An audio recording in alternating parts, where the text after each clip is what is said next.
Boros in the room, but they cannot draw because there's another round to play. Yep. And that means they have to play. Okay, so now we're live. We've been talking for a while, but we'll repeat ourselves. We're in round 5. Yes. Of 6. Yep. We have Mike Walters on camera again, returning, and he has not lost a match since we watched him win round 1. Yeah, on a tear. He's been on a tear. His deck's performing well. We certainly saw it do some pretty good things against Bruce playing green-white. Yes. He is playing against David Martin, who's also on a tear. Also on tear, also undefeated. He's yet to be on camera tonight until now. As the way the rounds worked, we had 33 players. That put us 1 over the cutoff for 5 rounds, so we had to play 6. Yep. What that means is, because of the way that can work, when you're right at the limit, these are our only undefeateds. Right. Even though there's yet a round left to play. Yes. That can happen sometimes. That means they do have to play. They cannot split because there's still a round to go. Yep. So, next round we'll get probably someone up that's got some tiebreakers, something to fight for. Yes. The final round. But these guys right now are in good shape. One of them will be playing for first place. Yes. Next round. Yeah. Yep. So this is a big round. Yeah. So we're familiar with Mike's playing. We saw it in the first round. The green-black zombies. If you weren't with us then. Yeah, which is something you don't see very often. It's a very cool deck. David, on the other hand, he brought with him the good old Jund mid-range. Yes. The former boogeyman of the format. Yes. Has not been nearly as dominant now, but still very solid. It's a collection of very powerful cards. Yep. David Martin has been playing the deck for a while now. He's pretty adept with it. Yes. I've been playing him on and off for weeks with the Jund list. I believe his list is pretty stock, if I remember correctly. I don't think it does anything too outrageous. Just a tightly built and well-piloted Jund deck, which is scary. Oh, yeah. It's one of those decks that, even though it's out of flavor, doesn't necessarily mean it's bad. Agreed. You see that all the time, though. Like, I'm hard-pressed to name an unwinnable matchup for Jund. Yeah, absolutely. It's oddly synergistic, but it's also just kind of a pile of good cards. Yeah, it plays like the best removal spells in the format and the best creatures, and then some Farseeks to tie it all together. It can even attack hands with things like Rakdos. Yeah, absolutely. Like in the control decks, it has a plan there. So anyway, we're off and running. Mike is off to his good start, which means he has a 1-drop. David is playing his traditional Jund start, which is tap land to play tapped. Yes. No 1-drops. And hopefully Farseek. Yes, that is definitely his best line, but this black-green zombies is kind of designed to beat these Farseek decks, right? Because they don't do anything on turn 1, they don't do anything on turn 2, right? And lets you put a lot of damage on there, right? And even if Master, I don't know. Yeah, even Huntmaster is not like the most obvious amazing anymore. Okay, so this is a Rakdos return for 2. That means he probably doesn't have a lot of other action. That's a very unexciting turn. Yes, I'm going to say that he was really hoping to draw a Thragtusk, or a Huntmaster, something to make that hand with the Farseek and the Rakdos return. Yeah, if I'm Mike, I'm very happy that was the card that he played. For 4, I think it's the least threatening thing he could do right there. Like, Mike still has a card, so he gets to keep the best one. Yeah. None of his guys die. Yes. That's huge. That's a lot of damage. Right. You get into the point now, he's taking 7, he's going to 5. Right. Where Dral's Messenger... And a lot of the trolls are very good draw there. Like, one of the things that Dral's Messenger is so good at, it sets up these states where it's basically lose-lose for your opponent. The life total gets low enough where they can't take the hit, but they can't let the Dral's Messenger die. Hit you. Yeah. Yeah, so that... All right, well, it's Thragtusk. So this is Thragtusk. Okay. So he was a 4 drop off from having the nuts from Jund. And as good as Thragtusk is, this isn't lights for Mike at all. Right. And his board presence is still very, very scary. If he had... Think how different this game would have been if there was a Huntmaster on that previous turn into Thragtusk. That's a different game. So, this is a great draw from Mike's deck. Right. It's performing... I mean, look at this curve. It's just gorgeous. Yeah. The Troll is not the most impressive Loudlith troll that's ever been out there, but it's still a man. Yeah, that regenerates. And Dave blocking the Diagraphical, that makes the most sense. Yep. Don't really want to block the other guys. The other guys either come back or just regenerate. It's one of the things that I like about these zombie decks. Like, your guys are so resilient. They can just brawl. Right. And the interesting thing about... and that's it. Yeah. Yep. And the interesting thing about the Doomblade from Mike, well, there aren't very many good targets for Doomblade anyway. So just nail the Thanatos. Sure. I mean, it's like a free roll.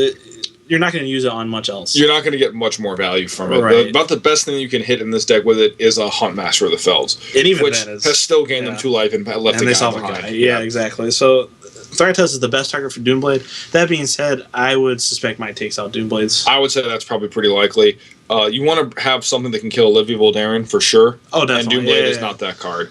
Now, the problem is playing green-black. You can't Abrupt Decay Olivia Voldaren. Nope. You can't Victim of Night Olivia Voldaren. Nope. You can't Ultimate Price Olivia Voldaren. Nope. You can't Doomblade Olivia Voldaren. Nope. You don't have a lot of good options in green-black. No. That's one of the weaknesses, I think, in this matchup. David Martin being on the play. Yes. He can theoretically just slam down an early Olivia Voldaren, and Mike Walters is under the gun at that point. Right. He doesn't have a good answer. I think that's going to be a key card going into this matchup. Again, especially being on the play where you're not under quite as much pressure. Right. Yeah. Dave will have a little more breathing room. Yeah. If he goes Farseek into Olivia Voldaren, and he's been playing this deck for a while. He's got to know that the green-black deck doesn't have a good answer to Olivia. Exactly, right. Against the red decks, you really can't run Olivia out there on turn 3. Yeah. Because she's going to get Searing Speared. Right, yeah. And so you got to have mana up to get her out of range. That's not going to happen here. Yeah, so obviously the options for Olivia aren't very good. So would you say that Jund is popular enough? And then next to us, there was a table where it was the black-white Draw's Messenger deck.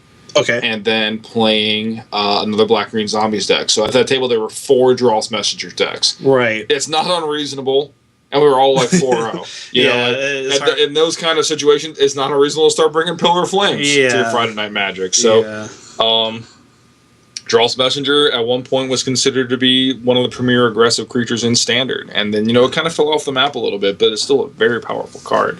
You know what I haven't seen in Mike's deck yet, and I'm surprised I haven't seen, is Deathrite Shaman. That is a good point.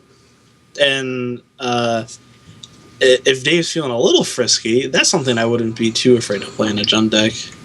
No, I agree. Now, you're not going to get a lot of mana acceleration out of it in a format like Standard. Right.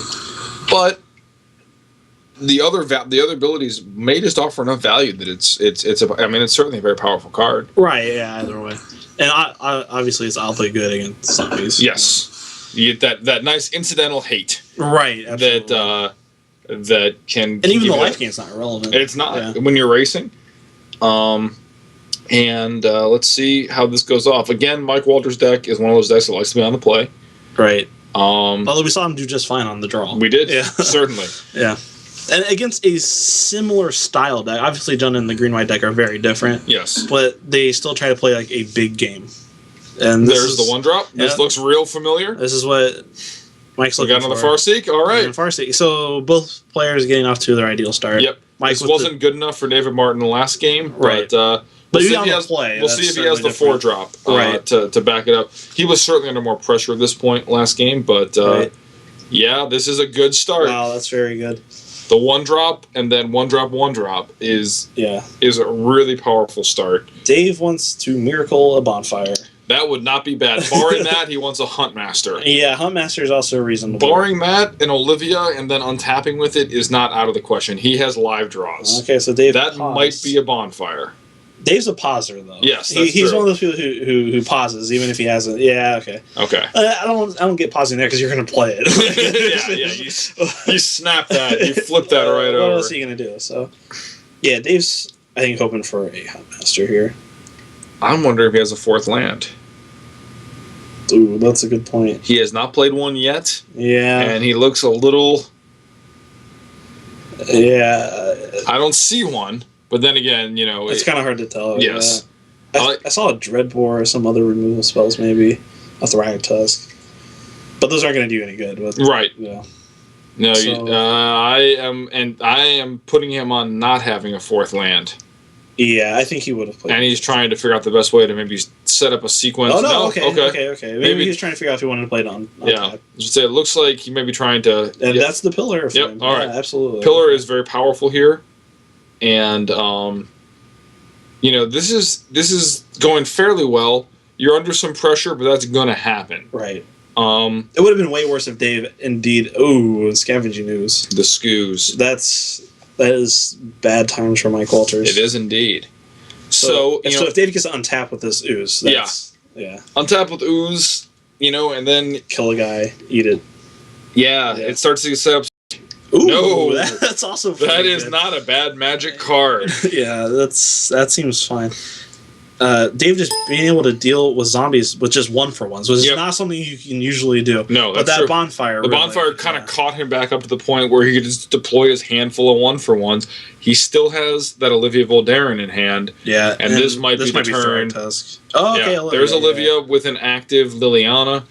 Yeah, that emptied his hand. Right. So now he can +1 Liliana and then protect her potentially. Should that become necessary? Although. Wouldn't you just let... So if Mike swings at the Liliana... I would just let her die. Let her die, yeah. There's no reason... Absolutely... Ooh! And there's the Putrefy. There's that Putrefy we thought might come in. Okay, so now Mike has a decision. Does he go for the throat, or does he go... Yeah, Liliana, just get it out of here. Get it out of here. Dave's empty-handed, so... I don't hate... Depending on what's in your hand, say it's time to just put the pressure on you that Liliana's not going to do anything relevant enough, but every couple of turns... Might wait a turn. Yeah. And Dave just drew a Farseek for the turn. Yeah. So and that's one of the risks of playing a deck with a lot of Farseeks in it is that they're bad top decks. Right. And you just have to accept that as good as a turn 2 Farseek isn't, it's very, very good. A turn 12 Farseek is very bad. Yeah. And obviously there are some decks that can make use of that extra, a little more like Sphinx's Revelation decks, but here Dave... Wants like a Thrag Tusk, wants if he had like a... that's a Huntmaster? That is a Huntmaster of the Fells. I believe that's the only transform card. So this will buy him some time. It's not bad. That Jarl's Messenger is a beating, though. Right. You just don't have good blocks. Right. That Lotless Troll and Jarl's Messenger, like, 2/2/2s is tough. You don't get to make those profitable trades. Yeah. It certainly buys you some time to set up, another Olivia, a Thrag Tusk, Right. And so, like, even blocking the Dross Messenger and getting the Undying counter on it, and then hoping for a bonfire is still not that good because he can just regenerate the Lawless Troll and bring back the Gravecrawler. Yep. So it's like even a Miracle Bonfire. I think that's a Life-Bane Zombie. Yeah, I believe that is correct. Okay, and that's a very good draw. Yeah, and I like this. Yeah, absolutely. You're right in there. Leave a mana. You have a mana up. Return to you basically can't take 5 here and go more than that. All right.